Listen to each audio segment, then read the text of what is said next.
ज़्यादा टाइम नहीं लूँगा, 2 चीज़ें बैक टू बैक बोलनी है। तो पहला स्टार्ट करूँगा, एक बहुत ही कॉमन सिनेरियो हम सब ने फेस किया है कोरोना के टाइम पे।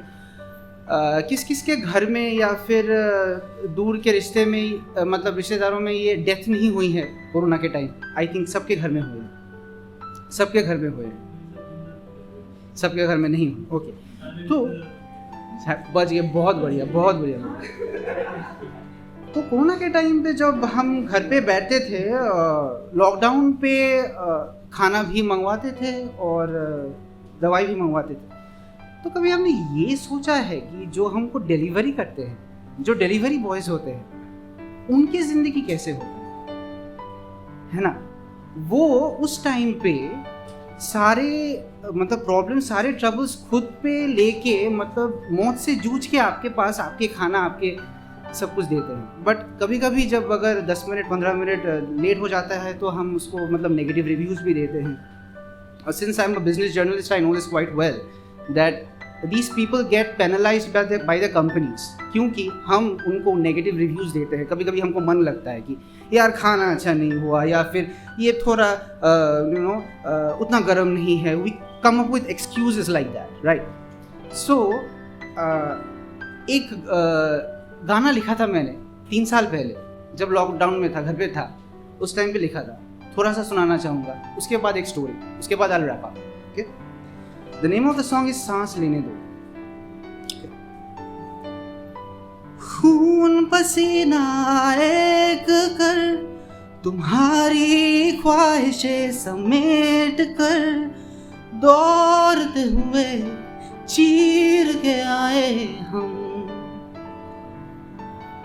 सुबह से सिर्फ 2 रोटी मिला, फिर भी जिगरा में तूफान चला के, दौड़ते हुए चीर के आए हम।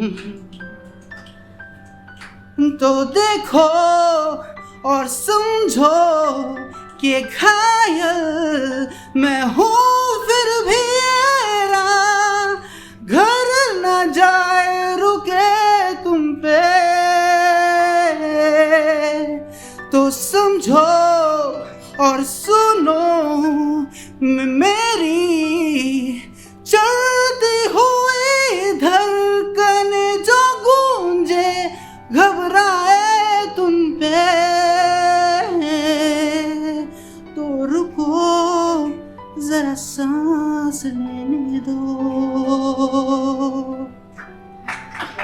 जरा रुको, जरा सांस लेने दो। 2 बहनें मेरे पर रहे, मैं ठहरा बड़ा तो सर रहे, रात के भीड़ में नींद भुला के बस।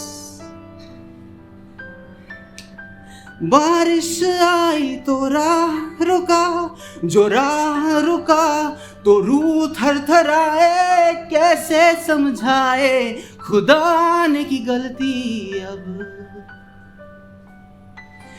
तो देखो और समझो कि घायल मैं हूँ, फिर भी मेरा घर ना जाए रुके तुम पे। तो समझो और सुनो मेरी चलती हुई धड़कन जो गूंजे, घबराए तुम पे। तो रुको जरा सांस लेने दो, जो रुको जरा सांस लेने दो।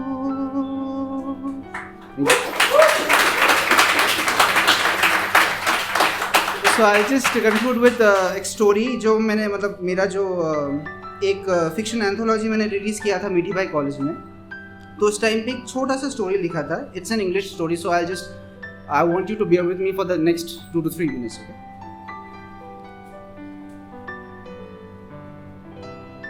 So this is an English story, so I'll just ask you to bear with me. So everybody hates Anshpreet.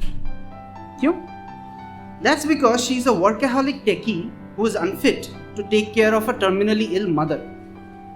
माँ बहुत बीमार है, ठीक है, और वो ठहरे टेकी, वो उसको अपनी माँ की कोई फिक्र ही नहीं है, ठीक है. Her father knows that it's worthless to try and take her out of that network of cocoons and gadgets and LED screens and computers inside her room. That's like a miniature of a dungeon she has resigned herself onto ever since she got to know that her mother has got 1 more month to live. सिर्फ 1 महीने बचे हैं. Anyone in her place like you and I would have been devastated by this news. For her, उसका क्या है, उसका वो जो एक important project है वो बहुत ज़्यादा priority में है, उसकी मम्मी priority नहीं है. So at least she would have done better than ask her random silly questions such as what is your name, what do you do for a living, how do you feel. But the last question, especially, it's very inhuman to ask a victim of cancer, because the probable answer would be waiting to die painfully. But Anshpreet's father doesn't realize why her mother entertains this bullshit. And she keeps responding to these questions often differently. The only time Anshpreet showed how she cared for her mother was when she breathed her last, and she hugged her tightly, ferociously, like some lioness protecting her cubs from the predators. But at that time again she was beyond redemption. उससे कुछ नहीं हो सकता था, क्योंकि उसने क्या किया, अपने मम्मी को जो मोन कर रहे थे उनके घर पे वहीं पे उस रूम पे रख दिया. She just got back to her room, locked herself up, switched on her phone and put her phone very close to her mic and said, "तुसी ना जाओ." At that time, a spick and span hologram of her mother appeared on the screen. खाना खाया बेटा? Anshpreet couldn't even believe how amazingly real the headphones were sounding. All the data points that she had entered with machine learning algorithms were working perfectly. तो उनको कभी कभी लग रहा था कि मतलब जब वो बहुत सारे डिवाइसेस रीरन कर रही थी, कभी फोन्स, कभी ईयरफोन्स, कभी साउंड ऑफ सोर्सेस, कभी उसको लगा था कि कुछ क्लीशे है, कुछ ग्लिचेस है कहीं पे, वो सब ठीक है, पर माँ भी यही है. उसने वो रियलाइज किया. उस रात she had wonderful conversations with her mother in her afterlife. और उसकी जो फैमिली थी, जिसको पता भी नहीं था उनकी बेटी क्या करने वाली है, क्या कर सकती है, they were thinking कि बंद घर के अंदर, like she has finally gone nuts. She is actually talking to herself. She's only screaming to herself. She's shouting to herself. She's screaming. She's crying to herself. But यही तो होता है भाई हमारे सोसाइटी में, क्योंकि geniuses are born to misunderstood. They are born to be misunderstood, right? And she actually jumped. She was jumping with joy because she actually brought life back to the dead. And she now had some strong examples to showcase the society. And that's what happened when within 3 weeks Google Play Store crashed because the Play Store couldn't handle the lightning fast downloads of an app by an unknown prodigy. The name of the app was Tusi Na Jao. Thank you so much.